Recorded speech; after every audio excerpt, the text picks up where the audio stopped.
Kayo ba'y merong nararamdaman? Nakasakit ang kasukasuan.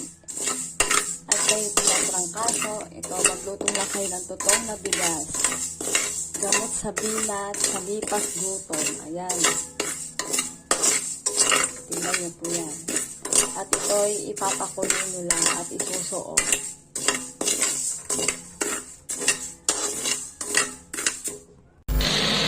$2,000 later. Hello guys. Itong nabigas na guys, gamot sa binat, sa pasma, sa lipas gutom. Ayan. Is pang soob mo. Tapos, inumin mo ang sabaw, lagyan mo ng tubig. Ayan guys, pagtapos mo itutong ang bigas sa kawali, sabawan to. Ayan. At isoob. At ito rin ang gawing inumin. Ayan. Napaka-effective sa lipas na gutom.